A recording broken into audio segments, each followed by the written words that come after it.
Começa agora mais um episódio da 9ª temporada do EsferaCast, o videocast que dá o tom aos assuntos de maior destaque do país.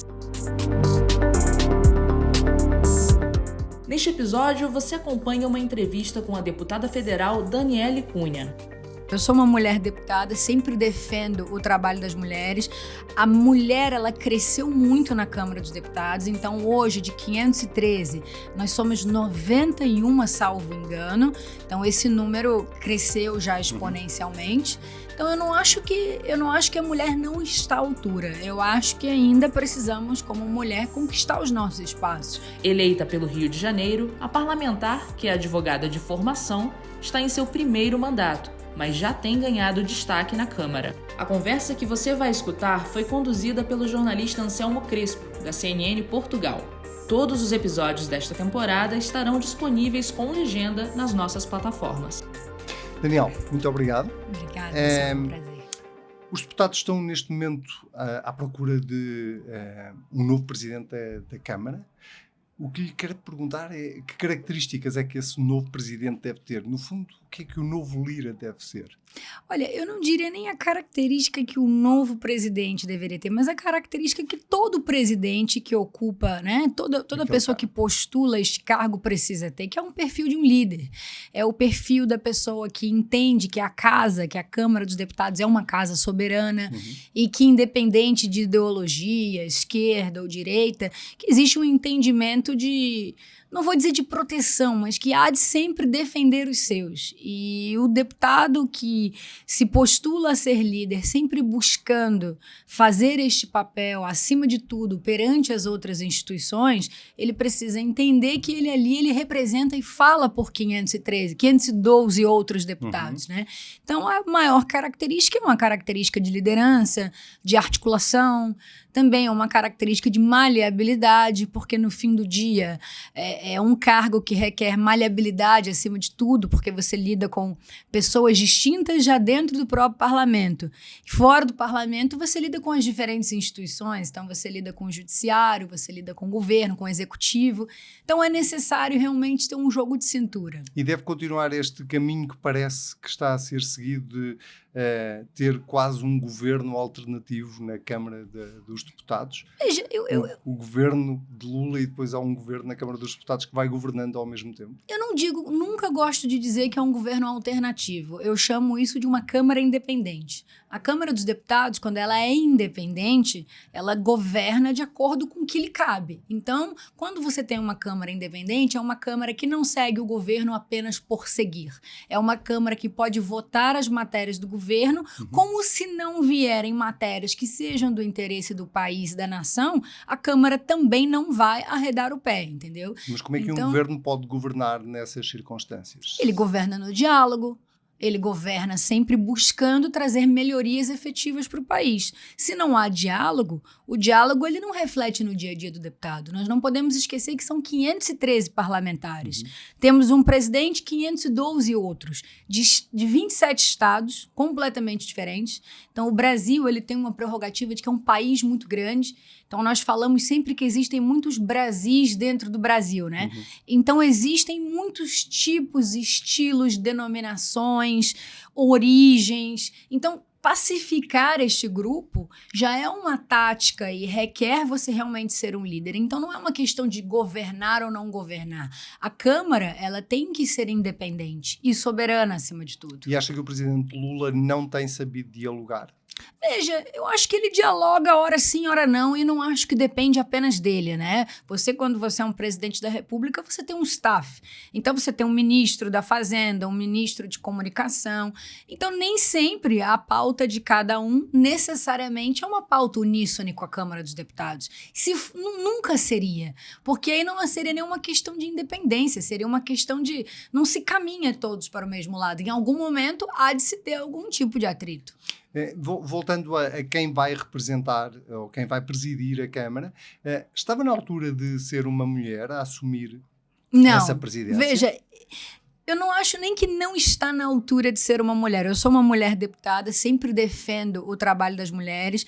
A mulher, ela cresceu muito na Câmara dos Deputados, então hoje, de 513, nós somos 91, salvo engano. Então, esse número cresceu já exponencialmente. Então, eu não acho que a mulher não está à altura. Eu acho que ainda precisamos, como mulher, conquistar os nossos espaços. Eu vou te dar um exemplo. Eu estou aqui hoje, em Lisboa, em uma missão representando a Câmara dos Deputados com outros parlamentares. Não tem nenhuma deputada mulher, eu sou a única.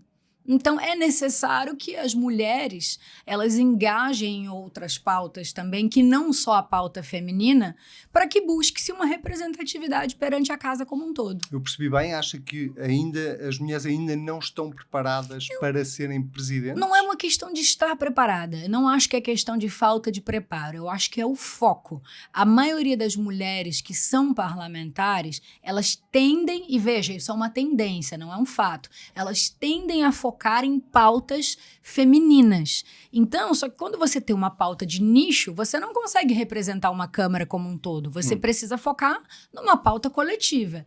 Então, hoje, o que eu falaria sobre a deputada, as parlamentares mulheres, é que elas precisam ir além da pauta feminina e entrar em assuntos socioeconômicos, entrar em assuntos de outros espectros. Posso presumir, então, que não será candidata a essa Não serei essa candidata, cadeira. sem sombra de dúvida, não. Na sua opinião, qual é a pauta que deve ser tratada com mais urgência no Congresso brasileiro, nesta altura? Veja, eu acho que todas as pautas que sempre acabamos tratando, elas nunca acabam terminando redondas. Então, assim, a reforma tributária é, para mim, talvez eu diria que é a pauta mais urgente. Embora já se tenha votado no decorrer desta legislatura, ela ainda não está redonda.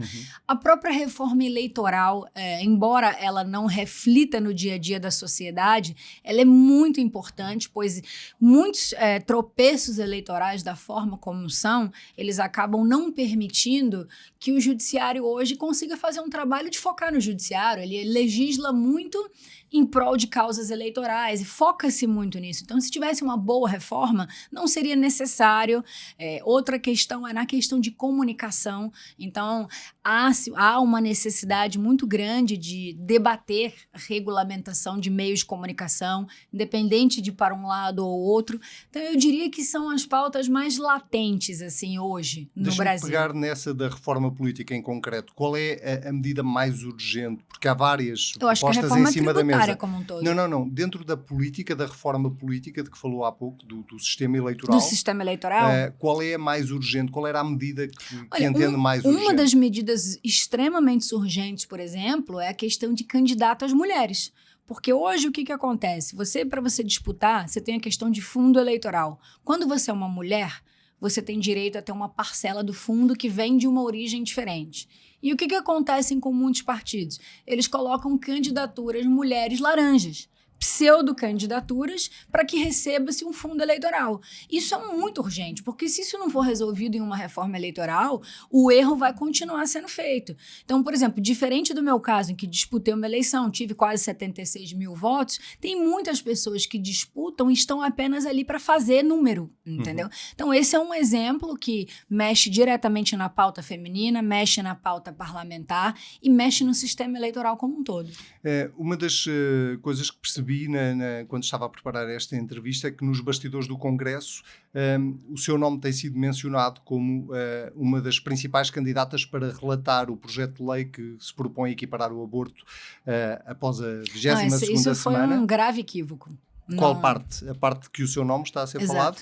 Exato. Não está a ser falado. Não sei, se falaram, não falaram para mim, mas de forma alguma eu seria a relatora. Públicas disso. Eu li vagamente, mas ninguém veio conversar comigo, ninguém veio me pedir para ser e eu não seria.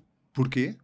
Porque não acredito nesta pauta. Eu sou crente, eu sou cristã, eu sou radicalmente contra o aborto e eu não acredito da forma em que este projeto está sendo escrito. Primeiro que, por si só, ele já é um desserviço ao cristão. Porque independente do tamanho de pena ou não, eu automaticamente teria que dizer que eu concordava com o aborto, coisa que eu não concordo. E eu acho que o foco, ele não tem que ser na mulher, ele tem que ser no estuprador, ele tem que ser no médico que realiza um aborto, entendeu? Então, o meu viés é diferente. Então, eu nunca poderia ser cotada para relatar este projeto. E se fosse, mudaria totalmente o tom dele. E acha que é possível que esta pauta avance, de fato? Eu espero que não e farei o possível para que não avance. E o que é preciso para que isso não avance? É preciso que haja uma nova proposta em cima da mesa? Não, veja, para não avançar, pode-se votar e perder, Não, pode-se sim, de ter acordo. uma proposta nova. É muito relativo. Propostas sempre tem. É uma questão da pauta presidencial, do momento em que decide-se pegar uma pauta e votar, pode-se não votar. Tem muitas formas de lidar com isso, entendeu? Agora, eu trabalharei ativamente para derrotar este projeto. Já deu alguns exemplos daquilo que discorda nesta pauta, mas gostava que elaborasse um bocadinho mais sobre, dizendo que é contra o aborto, o que é que exatamente a lei devia prever no Brasil? Veja, eu sou contra o aborto, então eu entendo que a lei não deveria ter, né, proibido o aborto, a não ser em caso de estupro. Essa é a minha posição pessoal. Única condição. Única condição. Alterando a lei que existe agora, que prevê Não, a três lei hoje, condições. a lei já prevê. Três condições ela para prevê o aborto. estupro, ela Sim. prevê má formação. Malformação. Exato, não, eu acho que a lei como está hoje, ela deveria sim Portanto, estar. não mexeria na lei. Não. Vamos às 3 últimas perguntas, para uma resposta mais rápida, se puder ser. Qual é o poder brasileiro que precisa de mais atenção neste momento? Define atenção. Que precisa de uma particular atenção? Precisa de uma reforma, por exemplo? É o judiciário? É o executivo? Judiciário. É o... Eu acho que eu vejo como legisladora o judiciário. E em que sentido? Para haver uma maior separação entre justiça e política? No sentido do judiciário não legislar, do judiciário focar nas suas Que é o devidas que está a pautas acontecer. e a Câmara legislar, a Câmara e o Senado, enfim. Quem é que está a legislar mais? É o Supremo? Não sei dizer, eu acho que criou-se uma cultura no judiciário como um todo de legislar. Nestas 3 áreas que eu lhe vou dizer, saúde, educação e segurança pública, qual destas frentes da sociedade deve ser a prioridade do governo de Lula? A saúde sempre é uma frente. Por exemplo, eu sou uma deputada do Rio de Janeiro. Nós temos um grave problema de segurança pública lá. Agora, antes de qualquer coisa independente disso, a saúde sempre é uma questão prioritária.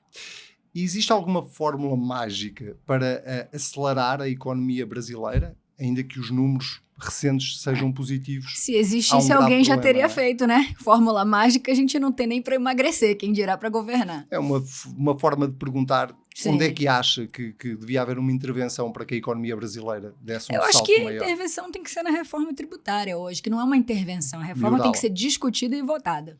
Muito obrigado. Obrigada. Foi um prazer. Prazer.